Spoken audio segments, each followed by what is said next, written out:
نحمده ونصلي على رسوله الكريم اما بعد فاعوذ بالله من الشيطان الرجيم بسم الله الرحمن الرحيم يا ايها الذين آمنوا توبوا الى الله توبة نصوحا صدق الله مولانا العظيم۔ معزز اور محترم سامعین و حاضرین، آج شب برات ہے، شعبان کی 15ویں شب ہے،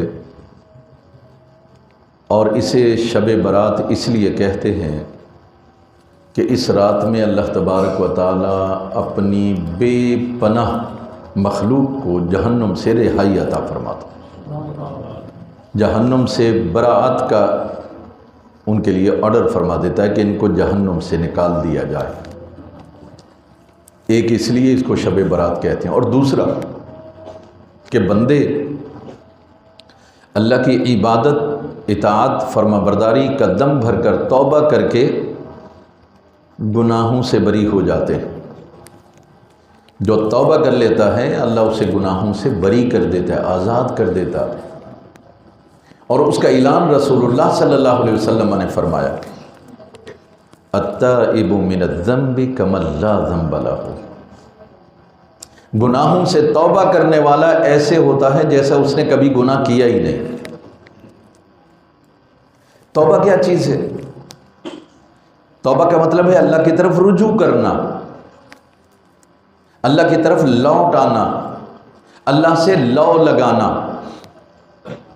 یا ایھا الذین آمنوا توبوا الی اللہ توبۃ نصوحا، اے ایمان والو اللہ کی طرف رجوع کرو، توبہ کرو اللہ سے، توبۃ نصوحا، پکی توبہ۔ تو صحابہ کرام نے پوچھا، یا رسول اللہ صلی اللہ علیہ وسلم یہ پکی توبہ کیسی ہوتی ہے، توبۃ نصوحا کیسی ہوتی؟ سرور عالم صلی اللہ علیہ وسلم نے ارشاد فرمایا کہ جب انسان اپنے گناہوں پر شرمندہ ہوتا ہے، نادم ہوتا ہے، پھر ان گناہوں کو چھوڑ دینے کا ارادہ کر لیتا ہے اور اللہ کی طرف رجوع کر لیتا ہے، اور یہ کہہ لیتا ہے کہ میں آج کے بعد کبھی گناہ نہیں کروں گا، اور پھر کبھی واپس اس گناہ کی طرف نہیں جاتا، اسے توبۃ نصوحا کہتے ہیں۔ لیکن ضروری نہیں ہر بندے کو توبۃ نصوحا قبول ہو، یعنی توفیق اس کی ملے، یہ ضروری نہیں۔ لیکن اگر کبھی ایسا ہو کہ ایک گناہ سے میں نے توبہ کی لیکن وہی گناہ مجھ سے دوبارہ ہو گیا تو کوئی بات نہیں، اللہ کا در ہمیشہ کھلا ہوا ہے، اللہ کا آستانہ ہر وقت ہر کسی کے لیے کھلا ہے۔ جب جب توبہ کرے گا اللہ تبارک و تعالیٰ اسے قبول فرمائے گا، توبہ اسے معاف فرما دے گا۔ لہذا کبھی یہ سوچ کر کہ مجھ سے پھر گناہ ہو جاتا، پھر بھائی جتنی دفعہ بھی گناہ ہو اتنی دفعہ اپنے رب سے رابطہ کرو، رب کی طرف رجوع کر لو، معافی مانگو، استغفار کرو، بخشش طلب کرو، اللہ معاف فرما دے گا۔ اس میں ایک دفعہ، دو دفعہ، 100 دفعہ ایسی کوئی بات نہیں۔ بزرگان دین کا طریقہ رہا یہ کہ وہ لوگ ان سے جب وہ توبہ کر لیتے تھے، ان کے ہاتھ پر بیعت کر لیتے تھے، توبہ کر لیتے تھے، گناہوں کو چھوڑنے کا وعدہ کر لیتے تھے، لیکن پھر ان سے گناہ ہو جاتا تھا، پھر وہ ان کو دیکھتے کہ سامنے سے آ رہے ہیں، اب گناہ پھر کر چکا ہوں تو اب کیا ان کو منہ دکھاؤں، تو راستہ بدل کے بھاگتے تھے۔ ایک بزرگ نے جب ایسے ہی اپنے ایک مرید کو دیکھا کہ راستہ بدل رہا ہے تو جدھر وہ گیا آپ واپس اسی طرف سے سامنے سے آنے کے لیے، اس کو پکڑنے کے لیے راستہ بدل کر اس کے سامنے چلے گئے، دیکھا تو پھر آپ سامنے کھڑے تھے، فرمایا ادھر آ، تو ہم سے بھاگ نہیں، ہم سے بھاگ نہیں، تو بھاگے گا تو دشمن کے ہاتھ لگ جائے گا، شیطان کے ہتھے چڑھ جائے گا۔ کوئی بات نہیں، تو اس سے غلطی ہو گئی، گناہ ہو گئی، جتنی دفعہ بھی گناہ ہونا تو نے ہم سے بھاگنا نہیں ہے، پھر آ کے توبہ کرنا، پھر آ کے توبہ کرنا، پھر آ کے توبہ کرنا، پھر معاف کر دینا۔ تو آج کی رات تو اسپیشلی توبہ کی رات ہے، وہ اس لیے کہ سرور عالم صلی اللہ علیہ وسلم یہ 15ویں شب کو ایک دن اچانک اپنے بستر سے غائب ہو گئے۔ سیدہ عائشہ صدیقہ رضی اللہ تعالی عنہا ام المومنین فرماتی ہیں میری آنکھ کھلی، میں نے دیکھا کہ آپ موجود نہیں ہیں۔ تو پھر وہ سید عالم صلی اللہ علیہ وسلم کی تلاش میں نکلی تو خوشبوئے مصطفیٰ صلی اللہ علیہ وسلم نے ان کو پتہ بتایا کہ وہ آپ صلی اللہ علیہ وسلم جنت البقیع میں ہیں، بقیع کے قبرستان میں۔ وہ وہاں گئیں، نبی صلی اللہ علیہ وسلم نے آسمان کی طرف چہرہ اٹھا رکھا تھا اور اللہ تعالیٰ سے ہم کلام تھے، مردوں کے لیے، گزرے ہوئے لوگوں کے لیے اور امت کے لیے بخشش کی دعا فرما رہے تھے۔ جب آپ نے آہٹ سنی تو سیدہ عائشہ صدیقہ رضی اللہ تعالی عنہا کو اپنے پاس پایا، فرمایا کیا تم یہ سمجھتی ہو کہ اللہ اور اس کا رسول تم سے ظلم کرے گا، زیادتی کرے گا؟ تو انہوں نے عرض کیا یا رسول اللہ صلی اللہ علیہ وسلم میں سمجھی کہ کہیں آپ آج میرے پاس آپ کو رکنا تھا تو کہیں مجھے سوتا چھوڑ کر کسی اور زوجہ محترمہ کے پاس تشریف تو نہیں لے گئے؟ تو آپ نے فرمایا نہیں، آج شعبان کی 15ویں شب ہے، یہ شعبان کی 15ویں شب ہے۔ ان اللہ کان لیطلع اسماء الدنیا، اللہ تبارک و تعالیٰ آسمان دنیا پر طلوع ہوتا ہے اور قبیلہ بنی کلب کی بکریوں کے بالوں کے برابر اپنی مخلوق کی بخشش فرما دیتا۔ تو میں یہاں آیا تاکہ میں بھی مغفرت کی اور بخشش کی دعا کروں۔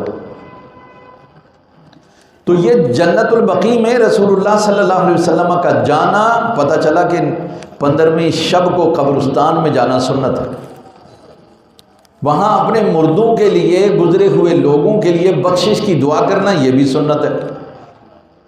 اور یہ بات کہ رسول اللہ صلی اللہ علیہ وسلم نے فرما دیا کہ آج کی رات اللہ تبارک و تعالیٰ اپنی ساری مخلوق کو معاف فرما دیتا ہے، تو اس لیے بخشش کی دعا کرنی چاہیے۔ آج کی رات تو اللہ تبارک و تعالیٰ ضرور بخشش فرمائے۔ اور چند لوگوں کی بخشش نہیں ہوگی وہ میں عرض کرتا ہوں، لیکن پہلے یہ سن لیں، سرور عالم صلی اللہ علیہ وسلم نے فرمایا 4 راتیں ایسی ہیں جس میں کوئی دعا کی گئی ہو تو وہ رد نہیں ہوتی۔ 4 راتیں ایسی ہیں جس میں دعا کی گئی ہو تو وہ رد نہیں ہوتی۔ کون سی؟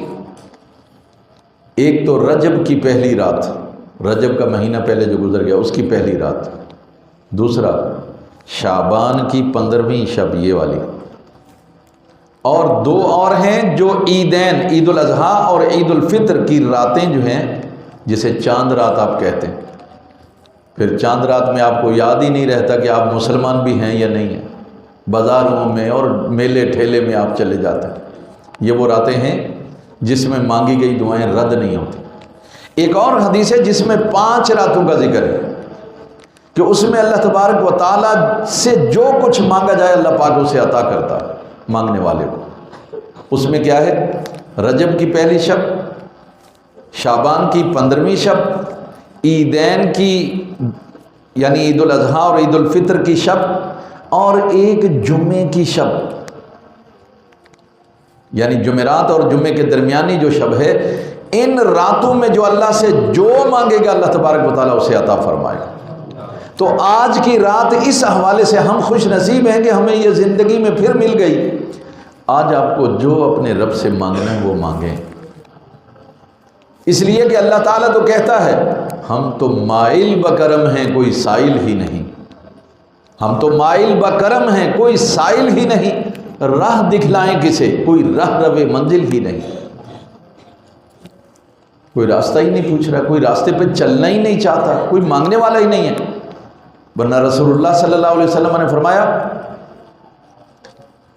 کہ ہر روز اللہ تبارک و تعالیٰ تہجد کے وقت میں آسمان دنیا پر آ جاتا ہے، یعنی قریب ہو جاتا ہے، اور پھر یہ اعلان فرماتا ہے حل من مستغفر فاغفر له، حل من مسترزق فارزق له۔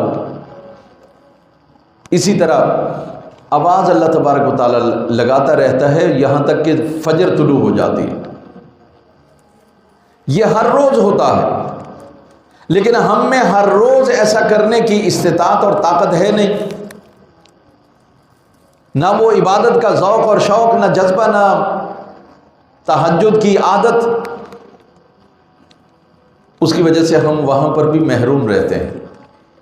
لیکن یہ ایک رات ایسی ہے، سورج غروب ہوتے ہی میرے رب کی طرف سے آوازیں آنے لگتی ہیں. ہے کوئی مغفرت طلب کرنے والا کہ اسے میں بخش دوں؟ ہے کوئی رزق طلب کرنے والا کہ اسے میں رزق عطا کروں؟ ہے کوئی مجھ سے عافیت اور صحت طلب کرنے والا کہ اسے میں عافیت عطا فرماؤں؟ یہاں تک کہ فجر طلوع ہو جاتی ہے. ایک صاحب نے، میڈیا کا دور ہے تو ایک میسج کل کی بات ہے، لکھا کہ کوئی صاحب بتانا پسند فرمائیں گے، اور جو ہیں وہ مذہبی جماعت سے تعلق رکھتے ہیں، تو انہوں نے اپنی شناخت چھپائی نہیں. لکھا کہ کون مجھے بتائے گا کہ شب برات کب ہے؟ تو وہ ایک ذوق، ایک شوق، ایک جذبہ ابھرا. تو میں نے اس کا جواب لکھا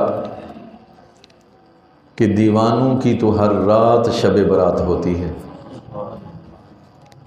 دیوانوں کی تو ہر رات ہی شب برات ہوتی، لیکن ہر بندہ تو دیوانہ نہیں ہوتا کہ وہ 4 بجے اٹھے اور اللہ کی بارگاہ میں کھڑا ہو جائے جب سارے سو رہے ہوں اور وہ رب کے ساتھ ہم کلام. ہر روز تو ایسا ہر کوئی نہیں کر سکتا. ہاں، کوئی دیوانہ ضرور ہوگا جو ایسا کر سکتا. یہ ہر روز آوازیں اللہ کی طرف سے لگتی ہیں، لیکن ہم محروم رہتے ہیں کیونکہ ہم میں وہ ذوق اور شوق اور جذبہ نہیں ہے. اس لیے یہ والی رات جو ہے یہ ہمارے لیے غنیمت ہے. سورج کے غروب ہوتے ہی اللہ کی طرف سے یہ آوازیں لگائی جاتی ہیں، ہے کوئی ہم سے مغفرت مانگنے والا؟ تو آج کی رات مغفرت طلب کریں، رزق طلب کریں، عافیت طلب کریں. جو آپ کو خدا سے مانگنا ہے مانگیں. میرے حبیب نے فرما دیا آج کی رات جو مانگو گے وہ اللہ عطا فرمائے گا. اور اجیب دعوت الداعی اذا دعانی، فرمایا میں جب کوئی بندہ میرا مجھے پکارتا ہے میں اس کی پکار کو سنتا ہوں، قبول کرتا ہوں. یعنی جب کوئی بندہ مجھ سے دعا مانگتا ہے تو میں اس کی دعا کو قبول کرتا ہوں. یہ تو عام دنوں کی بات ہے، آج تو خاص رات ہے. آج جو کچھ مانگا جائے گا وہ اللہ تبارک و تعالیٰ ضرور عطا فرمائے. ایک حکایت ہے روض الافکار میں. عیسیٰ علیہ السلام اللہ کے پیغمبر ہیں، اللہ کے نبی ہیں، روح اللہ ہیں، مسیح کہلاتے ہیں. سیر کرتے تھے، چلتے پھرتے. یہ واحد نبی ہیں جنہوں نے اپنا گھر نہیں بنایا. انہوں نے کوئی گھر نہیں بنایا، بس جہاں شام ہو گئی وہاں جھگی بنا لی، رات گزاری، صبح اٹھایا، چادر کندھے پہ رکھی، آگے چل پڑے. یہ سیاح تھے، اس لیے مسیح کہلاتے. ایک پہاڑ پر چلے گئے، وہاں دیکھا روشنی ہی روشنی، نور ہی نور. حیران ہوئے کہ اس باقی بھی پہاڑ ہیں، کوئی کالا ہے، کوئی مٹیالہ ہے، کوئی کیسا ہے، کوئی کیسا ہے، اس کو کیا ہوا اتنا روشن؟ حیران ہو رہے تھے.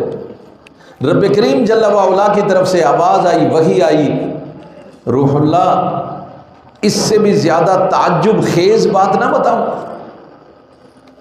تجھے ایسی چیز نہ دکھاؤں جسے دیکھ کر تجھے مزید تعجب ہو؟ عرض کیا مولا کریم ضرور، کیوں نہیں. رب کریم جل وعلا نے حکم فرمایا، وہ جو چمکتا ہوا پہاڑ تھا پھٹا، اس میں ایک شخص عبادت کر رہا تھا. اس کے پاس ہی انگور کی بیل بھی موجود تھی. عیسیٰ علیہ السلام بڑے متعجب ہوئے کہ یہ پہاڑ کے اندر کیا کر رہے اور کیسے زندہ. قریب ہوئے، پوچھا کب سے یہاں ہو؟ اس نے کہا جی 400 سال سے میں یہاں پر موجود ہوں. اللہ نے میرے کھانے پینے کا انتظام یہاں کر رکھا ہے، میں اللہ کی عبادت کرتا رہتا. جب یہ سنا تو عیسیٰ علیہ السلام نے اللہ سے عرض کیا، مولا لگتا ہے کہ اپنی مخلوق میں اس سے زیادہ نیک اور پرہیزگار آدمی آپ نے کوئی نہیں پیدا کیا.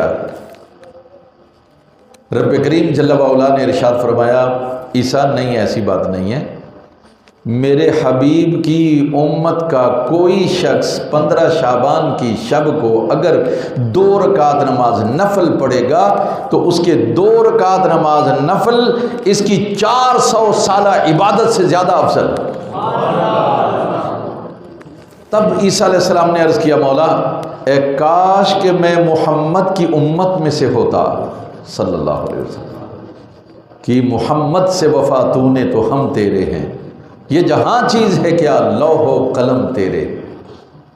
تو اللہ تبارک و تعالیٰ تو یہ کہہ رہے کہ میرے حبیب کے ساتھ تعلق نسبت جوڑ لو، پھر ہم تمہارے ہیں، قلمدان بھی ہمارا تمہارے پاس ہوگا، جو کہو گے وہی ہوگا، جو لکھو گے وہ ہوگا۔ وہ اس کی وجہ کیا ہے؟ یتقرب الی عبدی بالنوافل، فرمایا کہ بندہ نوافل کے ذریعے سے میرا قرب حاصل کرتا ہے، اتنا قریب ہو جاتا ہے کہ پھر اس کے میں ہاتھ بن جاتا ہوں جس سے وہ پکڑتا ہے، میں پاؤں بن جاتا ہوں جس سے وہ چلتا ہے، میں زبان بن جاتا ہوں جس سے وہ بولتا ہے، میں اس کی آنکھیں بن جاتا ہوں جس سے وہ دیکھتا ہے، میں اس کے کان بن جاتا ہوں جس سے وہ سنتا ہے۔ اور اس کو اگر معجزانہ طور پر اس کی کوئی مثال دیکھنی ہو تو قرآن پڑھیے، وَمَا رَمَيْتَ إِذْ رَمَيْتَ وَلَكِنَّ اللَّهَ رَمَى۔ ہجرت کی رات کو رسول اللہ صلی اللہ علیہ وسلم نے دشمنوں سے بچنے کے لیے مٹی کو مٹھی میں اٹھایا اور اس مٹھی کو اچھال دیا ان کی طرف، ہر آنکھ میں مٹی پہنچی، آنکھیں بند ہو گئی، میرے رسول صلی اللہ علیہ وسلم حفاظت کے ساتھ وہاں سے نکل آئے، لیکن اس پھینکنے کو میرے اللہ نے فرمایا وَمَا رَمَيْتَ إِذْ رَمَيْتَ، پھینکی آپ نے ہے لیکن آپ نے نہیں پھینکی، وَلَكِنَّ اللَّهَ رَمَى، اللہ نے پھینکی ہے۔ کیا مطلب؟ مصطفیٰ کریم میرے حبیب ہاتھ آپ کے تھے، طاقت ہماری تھی، قوت ہماری تھی، حکمت ہماری تھی، اس لیے وہ ہر آنکھ میں پہنچا اور ہر آنکھ کو بند کر دیا۔ اس کا مطلب یہ ہے کہ بندہ بظاہر نظر آ رہا ہوتا ہے، اللہ والے بظاہر ہمیں اپنی جیسے نظر آ رہے ہوتے ہیں، لیکن حقیقت یہ ہے کہ ان کے پاس جو طاقت اور پاور ہے، قوت ہے دیکھنے کی، سننے کی، سونگنے کی یا چھونے کی، وہ اللہ کی طرف سے ہے، ان کے کام اللہ کی طرف سے ہوتے ہیں۔ تو یہ رات اتنی عظیم رات ہے کہ جو اس میں 2 رکعت نماز پڑھے گا اس کو 400 سالہ عبادت کے برابر اس کو ثواب اجر عطا کیا جائے گا۔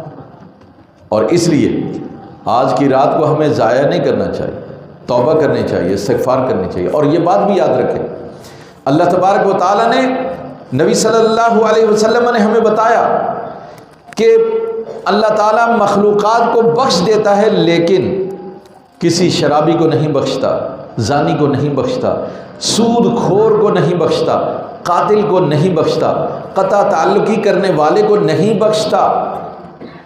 اسی طرح جتنے کبیرہ گناہ ہیں ان میں مبتلا جتنے لوگ ہیں ان کو اللہ تعالیٰ نہیں بخشتا۔ تو بھائی آج کی عظیم رات میں بھی اگر ہماری بخشش نہ ہو تو پھر تف ہے ہم پر کہ ہم اس رات میں بھی اللہ سے توبہ نہ کر سکے، معافی نہ مانگ سکے، جب اس کا دریائے رحمت جوش میں ہے، سب کو معاف کر رہا ہے، ہمیں نہیں معاف کرے گا۔ تو پھر اس کا ایک ہی طریقہ وہ یہ ہے عاجزی کے ساتھ اللہ کے سامنے پیش ہو جائیں، توبہ کریں، معافی مانگیں، اے اللہ مجھ سے غلطی ہو گئی، مجھ سے گناہ ہو گئے، آج کے بعد میں نہیں کروں گا۔ جب بندہ اللہ کی طرف رجوع کر لیتا ہے رب کریم اسے معاف فرما دیتا ہے، اور مجھے یقین ہے کہ آج اگر ہم نے توبہ کر لی تو انشاءاللہ العزیز اللہ تبارک و تعالی ہمیں ان لوگوں میں شامل فرمائے گا جن کی آج بخشش ہو گئی۔ اور یہ نزہۃ المجالس کی ایک اور حکایت، حضرت مالک بن دینار رحمۃ اللہ تعالی علیہ، بہت بڑے اللہ کے ولی گزرے ہیں، ان سے کسی نے سوال کر دیا، پوچھ لیا کہ آپ اللہ کے اتنے قریب کیسے ہو گئے، اللہ کے دوست کیسے بن گئے، توبہ کیسے کر لی؟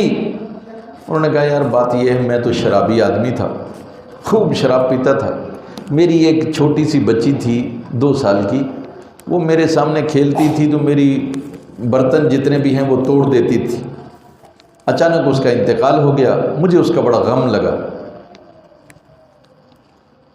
وہ تو اللہ کے پاس چلی گئی۔ ایک دن 15 شعبان کی شب کو میں نے خواب دیکھا، اس خواب میں میں نے دیکھا کہ ایک اژدہا میرے پیچھے لگا ہوا، میں بھاگ رہا ہوں اس سے بچنے کے لیے۔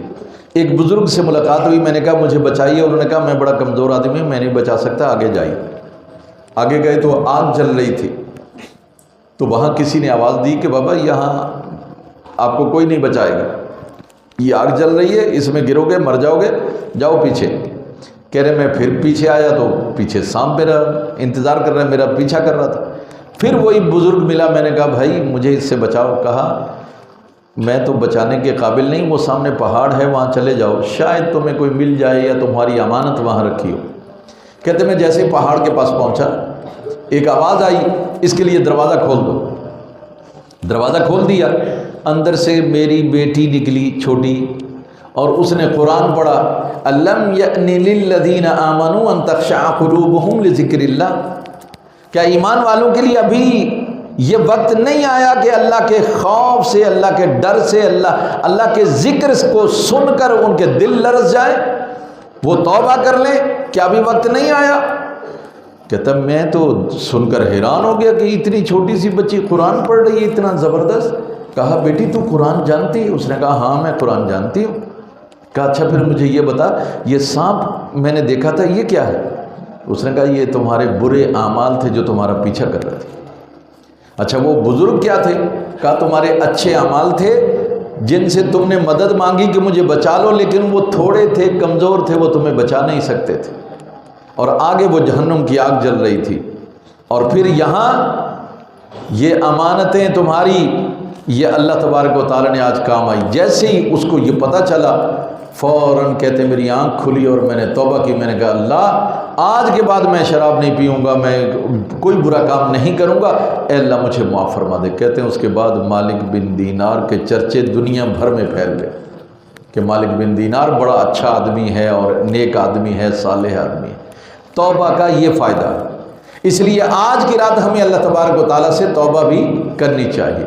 اور دوسری بات، سرور عالم صلی اللہ علیہ وسلم نے یہ جو حدیث ہے کہ اللہ تبارک و تعالیٰ اپنی مخلوقات کو بخش دیتا ہے سوائے گنہگاروں کے نام لے کر کے، یعنی جتنے سود خور ہیں، جتنے شرابی ہیں، زانی ہیں، قاتل ہیں، قطع تعلقی کرنے والے ہیں۔ یہ حدیث سیدنا ابو بکر صدیق رضی اللہ تعالیٰ عنہ، سیدنا علی رضی اللہ تعالیٰ عنہ، حضرت ابو ہریرہ رضی اللہ تعالیٰ عنہ اور سعد بن ابی وقاص رضی اللہ تعالیٰ عنہ، ایسے جلیل القدر صحابہ سے یہ مروی ہے حدیث پاک۔ اس لیے ہمیں چاہیے کہ ہم اللہ تبارک و تعالیٰ سے توبہ کریں تاکہ آج جن لوگوں کو اللہ تعالیٰ بخش دے ان میں ہمارا نام بھی شامل ہو جائے۔ دوسری ایک اہم بات، آج کی رات کو عبادت کرنی ہے تو بھائی دیکھیے نفل بہت اچھی عبادت ہے، اس سے اللہ کا قرب حاصل ہوتا ہے، لیکن اس کے لیے جس کے فرائض پورے ہوں، اور جس کے فرائض پورے نہ ہوں اسے چاہیے کہ آج کی رات کو غنیمت جانے، پہلے اللہ سے توبہ کرے، پھر اپنے جو رہے ہوئے فرض ہیں ان کو قضا کرنے کے لیے اللہ سے وعدہ کر لے، اے اللہ میں جتنی نمازیں میری رہ گئی میں ان سب کو قضا کروں گا۔ اور قضا کیسے کرنا ہے، نیت کیسے کرنی ہے؟ بس ہر نماز کے لیے آپ نے یہ کہنا ہے، مثلا اے اللہ میں نیت کرتا ہوں 2 رکعت نماز فجر قضا جو میری سب سے پہلے رہ گئی۔ ہر نماز کے لیے آپ نے یہی کہنا ہے، یہ سب سے پہلے رہ گئی ہو گئی، پھر یہ سب سے پہلے، پھر یہ سب سے پہلے، پھر یہ سب، اس طرح سے یہ سلسلہ جو ہے چلے گا۔ پھر ظہر کی نماز، عصر کی نماز، مغرب اور عشاء کے ساتھ وتر بھی قضا کرنے۔ آپ صرف ارادہ کر لیں تو وہ مالک آپ کے ارادے کو پورا کرنے کی آپ کو توفیق عطا فرما دے گا، ورنہ کم از کم اتنا تو ضرور ہوگا اگر نمازیں رہ بھی گئیں اور آپ دنیا سے چلے گئے، اس ارادے پر بھی اللہ تعالیٰ آپ کو معاف فرما دے گا۔ وہ رب ہے اچھے کام کی نیت کرنے سے بھی نیکیاں لکھ دیتا، اسی لیے کہتے ہیں کہ نیت تو اچھی رکھو نا، نیت اچھی رکھو، پھر اللہ تبارک و تعالیٰ توفیق مانگو اللہ تعالیٰ سے تاکہ اس پر عمل کی بھی توفیق عطا فرمائے۔ لہذا آج کی رات کو ہمیں عبادت میں گزارنا ہے۔ یاد رکھیے نبی صلی اللہ علیہ وسلم نے اس رات کو عبادت میں گزارا۔ کیسے عبادت کی؟ حضرت علی رضی اللہ تعالیٰ عنہ سے یہ حدیث پاک مروی، آپ نے فرمایا اذا کان لیلۃ النصف من شعبان فقوموا لیلھا وصوموا یومھا۔ فرمایا نبی صلی اللہ علیہ وسلم نے ارشاد فرمایا جب شعبان کی 15ویں شب آ جائے رات کو قیام کیا کرو، دن کو روزہ رکھا کرو۔ اس سے یہ پتہ چلا کہ رات کو قیام کرنا یعنی عبادت کرنا اللہ کی یہ بھی سنت ہے، اور دن کو روزہ رکھنا یہ بھی مستحب ہے۔ یہ رسول اللہ صلی اللہ علیہ وسلم نے فرمایا۔ اور کیوں؟ اس لیے کہ یہ رات وہ ہے جس کے لیے قرآن نے یہ کہا حامیم والکتاب المبین انا انزلناہ فی لیلۃ مبارکۃ انا کنا منذرین فیہا یفرق کل امر حکیم۔ یہ وہ کتاب ہے کہ جسے ہم نے واضح طور پر انا انزلنا حامیم والکتاب المبین، حامیم والکتاب المبین، اس کتاب مبین کی قسم، انا انزلناہ فی لیلۃ مبارکہ، ہم نے اس کو بابرکت رات میں نازل کیا ہے۔ انا انزلناہ فی لیلۃ مبارکۃ انا کنا منذرین، ہم ڈرانے والے ہیں تم کو اللہ کے عذاب سے۔ فیہا یفرق کل امر حکیم، اس رات میں ہر حکمت والے کام کو الگ الگ کر دیا جاتا ہے، چھانٹ دیا جاتا ہے، بانٹ دیا جاتا ہے۔ اور وہ نبی صلی اللہ علیہ وسلم نے بتایا، فرمایا یہ وہ رات ہے جس میں ایک طرف اللہ تبارک و تعالیٰ بخشش کے دریا بہا دیتا ہے، سب کو بخش دیتا ہے سوائے مشرک کے، سوائے کاہن کے، جادوگر کے، سود خور کے، بڑے بڑے گناہوں والوں کو معاف نہیں کرتا، باقی سب کو معاف کر دیتا ہے۔ توبہ کر لیں تو انہیں بھی اللہ معاف کر دیتا ہے۔ ہاں اس کے ساتھ ساتھ یہ کام بھی کرتا ہے کہ جو عبادت کرتا ہے، جو روزہ رکھتا ہے، اللہ تبارک و تعالیٰ اس کی خاص طور پر مغفرت اور بخشش فرما دیتا ہے۔ تو فیہا یفرق کل امر حکیم، اس میں ہر یہ جو رات ہے نا، اس میں اللہ تبارک و تعالیٰ روزی کس کو کتنی دینی ہے، کس کی روزی بند کر دینی ہے، کس کی عمر میں اضافہ کرنا ہے، کس کی عمر کم کر دینی ہے، اس سال میں کس کس کو موت آئے گی، اس سال میں کس کس کی شادی ہوگی، اس سال میں کس کس کو نوکری مل جائے گی، یہ تمام کام جو بھی بندے کے ہوتے ہیں، بندے سے متعلقہ فرشتوں کو اللہ تعالیٰ لکھ کر کے دے دیتا ہے۔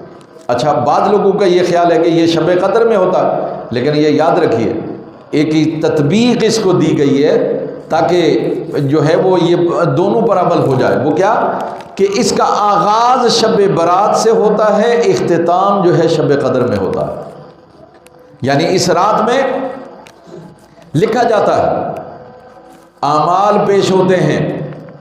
نبی صلی اللہ علیہ وسلم نے فرمایا، خود فرمایا شعبان شہر شعبان بین رجب و شہر رمضان یغفل الناس یرفع اعمالهم، فرمایا یہ جو شعبان کا مہینہ ہے رجب اور رمضان کے درمیان میں آتا ہے، لیکن لوگ اس سے غافل ہیں، لوگ اس سے غافل ہیں، حالانکہ اس میں کیا ہوتا ہے، یرفع اعمالهم، ان کے اعمالوں کو اللہ کے ہاں پیش کیا جاتا ہے۔